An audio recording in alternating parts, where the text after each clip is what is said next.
Привет, друзья! Сегодня в Германии и мире обсуждают темы, которые напрямую касаются будущего страны и жизни миллионов людей. Вернется ли обязательная военная служба в Германию и как здесь хотят перенять опыт Швеции? Почему число автомобилей в стране достигло исторического рекорда и что это говорит о жизни немцев? Каким образом искусственный интеллект уже меняет рынок труда и сокращает занятость среди молодых специалистов в Соединенных Штатах Америки и может ли это вскоре затронуть всю Европу? Кроме того, громкие заявления Бориса Пальмера о миграционной политике Меркель, рекордный рост экспорта вооружений из Германии, а также критика в адрес Мерца и Клинкболя. Все эти события формируют картину, которая влияет и на политику, и на экономику. Обо всем этом я подробно расскажу в этом выпуске, поэтому оставайтесь до конца, чтобы ничего не пропустить. И обязательно подписывайтесь на канал, впереди вас ждут самые важные новости. Итак, Германия рассматривает идею возвращения военной службы и при этом обращает внимание на опыт Швеции.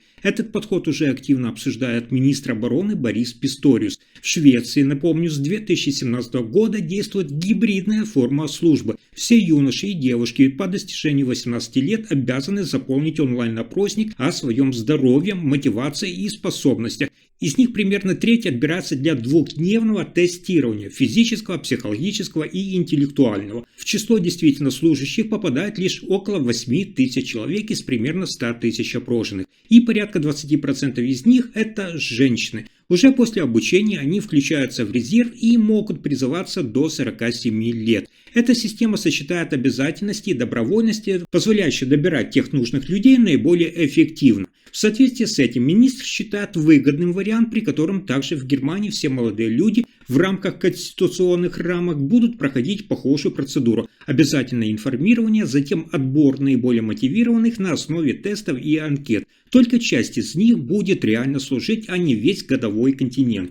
Главное преимущество – это формируется резерв мотивированных и подготовленных людей, но без массового призыва. Такая система также делает службу престижной, а не обременительной. При этом сохраняется гибкость. Если добровольцев недостаточно, отбор все равно позволит восполнить необходимое количество. Тем не менее, здесь есть и сложности. Потребуется законодательная база, включая изменения в Конституции, если речь идет о привлечении женщин, казарменная инфраструктура и политическое согласие. Пока модель изучается, но не имеет законодательной поддержки. А дальше интересная новость. В Германии количество легковых автомобилей достигло рекордного уровня – около 580 машин на 1000 жителей, что соответствует почти 49,1 миллиону зарегистрированных транспортных средств. Это новый максимум, который отмечен статистически. Предыдущий показатель, напомню, составлял около 578 машин на 1000 жителей. Особую плотность автотранспорта зафиксировали в регионах, внимание, Саар, Рейнланд-Пфальц и Бавария. Самый низкий уровень в Берлине, Гамбурге и Бремени,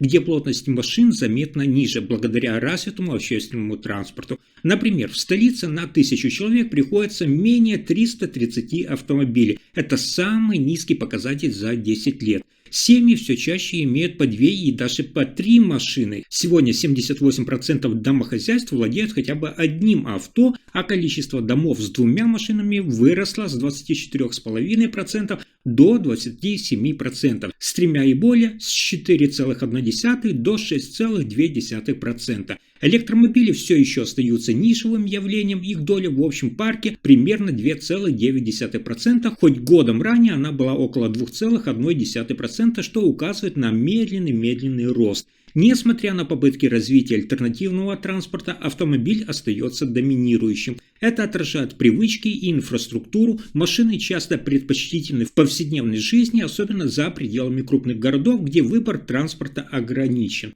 И еще одна новость, которая вызывает обсуждение, и, возможно, немцам в скором будущем также придется учитывать этот опыт. В Соединенных Штатах Америки искусственный интеллект уже оказывает заметное влияние на рынок труда, особенно среди молодых специалистов в сфере программирования. Исследование, проведенное ученым Стэнфордского университета, показало, что с конца 2022 года количество занятых в возрасте 22-25 лет в области программирования снизилось, внимание, на 20%. Это снижение связано с внедрением именно искусственного интеллекта, который берет на себя многие задачи, ранее выполнявшиеся специалистами. Анализ данных, полученных от компании ADP, показал, что в секторах, где активно используется искусственный интеллект, наблюдается сокращение рабочих мест для молодых специалистов. Это особенно заметно в таких областях, как программирование и обслуживание клиентов. Однако в других сферах, таких как здравоохранение и образование, искусственный интеллект пока не оказывает такого сильного воздействия.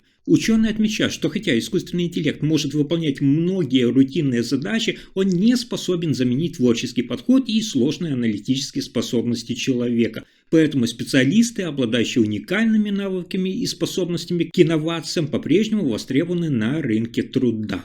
И это еще не все. Вот какие новости промышленности Германии. Фридрих Мерц и Ларс Клинбаль, лидеры крупнейших партий Германии, сталкиваются с серьезными вызовами в своей политической карьере. Обе фигуры подвергаются критике за недостаточную прозрачность и последовательность в вопросах социальной политики и государственного бюджета. Мерц, председатель Христианско-демократического союза ХДС, и Клинбаль, глава социал-демократической партии Германии СДПГ, публично заявляют о необходимости сокращения расходов и реформирования социальной системы. Однако они избегают обсуждения конкретных причин текущего финансового положения и не предлагают ясных решений для устранения дефицита. Это вызывает недовольство как среди политиков, так и среди избирателей, которые требуют большей ответственности и прозрачности от своих лидеров. Этот контраст в поведении усиливает критику в адрес действующих лидеров и ставит под сомнение их способности эффективно управлять страной в условиях экономических и социальных вызовов.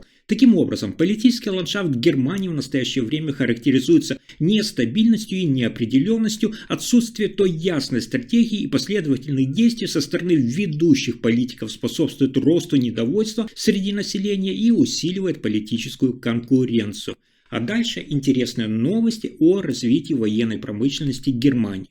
В 2024 году Германия установила рекорд по объему экспортных вооружений, достигнув 12,83 миллиарда евро. Это на 700 миллионов больше, чем в 2023 году. Основным получателем немецкой военной продукции стала Украина, получившая вооружение на сумму, внимания, 8,15 миллиарда евро. Это почти 2/3 от общего объема экспорта. В частности, Украина получила 306 бронированных боевых машин, 316 ракет и ракетных систем, 78 боевых танков и 11 крупнокалиберных артиллерийских систем. В то же время экспорт в страны Европейского Союза, НАТО и ассоциированные государства значительно сократился. В 2024 году он составил 1,58 миллиарда евро, что почти в 4 раза меньше, чем в 2023 году, тогда было 6 миллиардов евро. Экспорт в страны Европейского Союза упал до 736 миллионов евро, это минимальный уровень за последние 10 лет.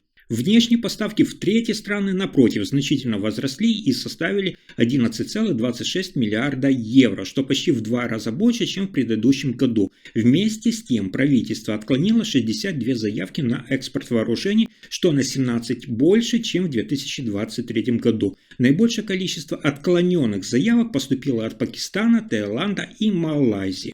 И, внимание, сейчас очень важная новость. В статье, опубликованной в издании «Фокус», Борис Палмер, мэр Тюбингена, критикует политику канцлера Ангелы Меркель в отношении миграции, утверждая, что ее решения 2015 года стали основой нынешних проблем в той сфере. Палмер напоминает, что в октябре 2015 года, когда Германия принимала до 10 тысяч беженцев в день, Меркель заявила, что это не в моей власти и не в власти любого человека в Германии определять, сколько именно людей сюда приедет. По мнению Палмера, это заявление было не только неверным, но и политически неудобным, поскольку оно позволило избежать критики в условиях растущей волны миграции. Он утверждает, что несмотря на осознание того, что страна не сможет эффективно справиться с таким количеством беженцев, не было предпринято необходимых шагов для ограничения потока. Это привело к значительной нагрузке на инфраструктуру, усложнению условий для прибывающих и росту общественного недовольства. Палмер также отмечает, что позднее заключение соглашений с Турцией, которое значительно сократило количество прибывающих, показало, что Германия тогда могла контролировать миграционные потоки, но ранее этого не сделала. Он считает, что эта недооценка возможностей государства подорвала доверие граждан и способствовала росту популистских настроений, в частности укреплению альтернативы для Германии. В заключение Палмер подчеркивает, что хотя позднее ситуация была стабилизирована, последствия первоначальной политики все еще ощущаются, и для предотвращения подобных ошибок в будущем необходимо более строгий контроль за миграционными потоками. Если информация оказалась полезной, ставьте лайк, подписывайтесь на канал и делитесь видео. Спасибо за просмотр.